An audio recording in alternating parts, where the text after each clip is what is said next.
jazzy jazzed. I know, she'll be here. You said she's running a little late. Yeah, she's running a little behind. No traffic at this time. It's like the bachelorette party, but not. That was our first time. We're like so much ahead of us. Now it's time to decide if people are gonna go back to being bachelorettes again. No, I don't want to hear it. Or staying white. We got D-Day coming up.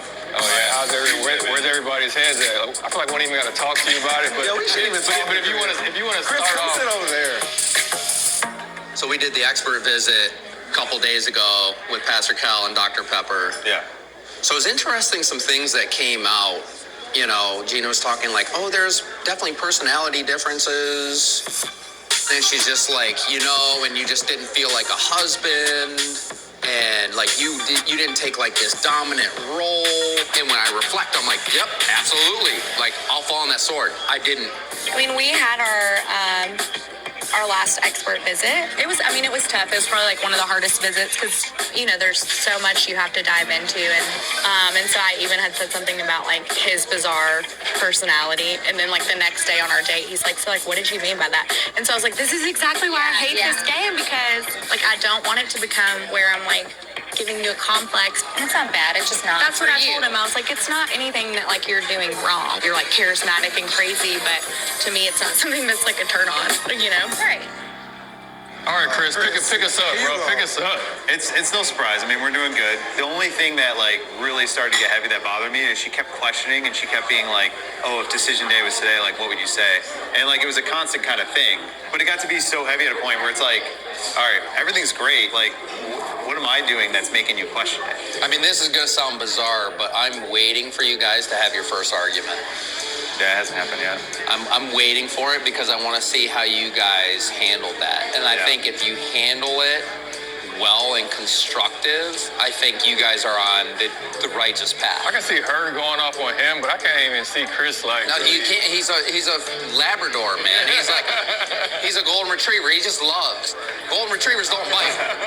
For me, I pretty much have decided where decision day for me is going to go, but I think the thing that I've noticed the most about Chris throughout this whole process is he's the nicest man in the world. Like that it's is like we say he's like the golden retriever, yeah. Of course. And it's such a lovely quality, but when we first got married, he was very much like, I want to make this work, like whatever makes you happy. I'm willing to do whatever makes you happy. But it's not that I don't want him to make me happy, but I don't want him to lose himself in order to make me happy.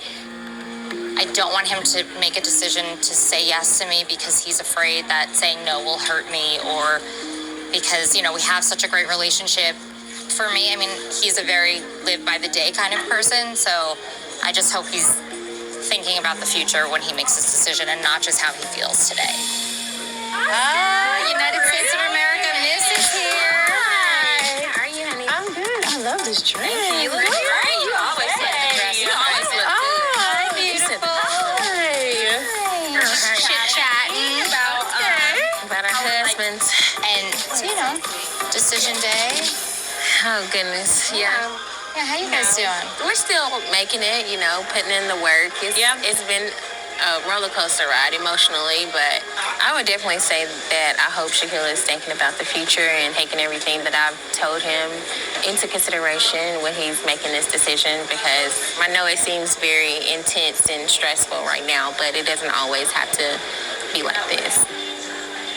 That's the only thing that I can reassure him with, is like it will get better over time. Yeah. Once we get past all the small things that we need to work out, we can enjoy each other and, have great times.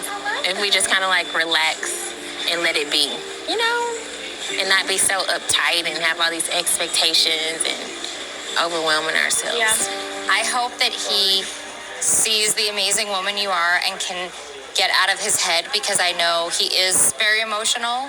And I want him to really keep in mind all of your growth and not just focusing on the things that haven't grown enough yet.